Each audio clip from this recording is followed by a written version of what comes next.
สบายดีทุกคนเนาะวันนี้มาพบกับซองคำกล่องแนลเนาะหลังจากเอาเลิกเลิกงานกลางเว้นเนาะก็คืนมานี่เอาเห็ดมาลงไว้นี่เพราะว่าเสือมันเดินแล้วทุกคนเนาะเสือมันเดินเต็มถงแล้วนี่เนาะเอาเห็ดลงไว้พอเนาะตอนนั้นเราประมาณเดือนหนึ่งอันนี้มันเดินเต็มแล้วพอเสือมันถึงขาดสลานอย่างนี้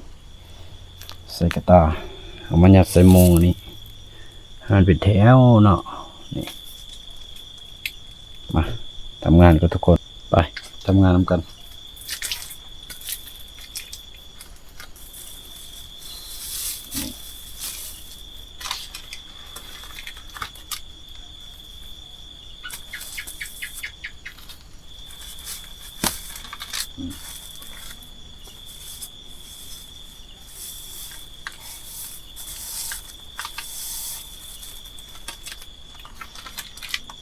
ปึ๊บ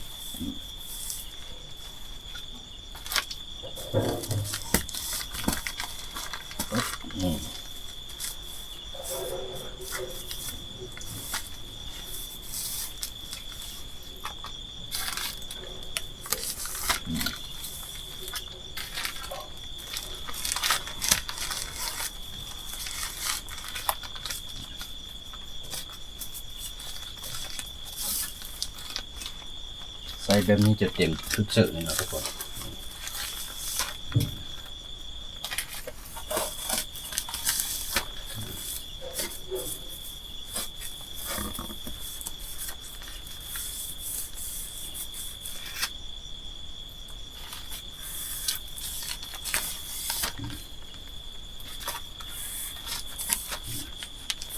กลางค่ำกลางคืนก็ทำงานอยู่มันได้พักได้พรใส่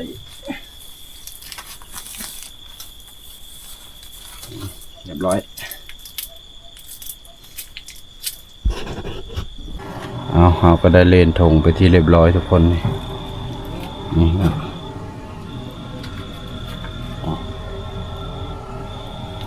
มาเกาะเสือนี่แหละอยู่ในคอกเห็ดเนาะ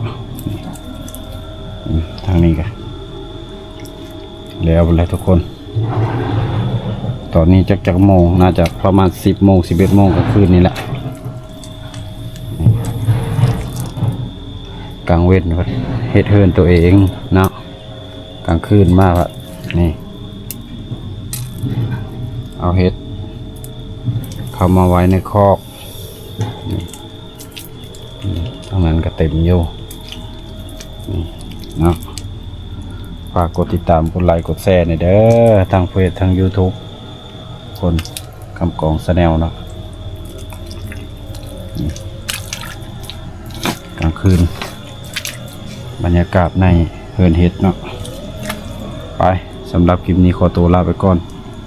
พบกันในคลิปหน้าทุกคนสบายดี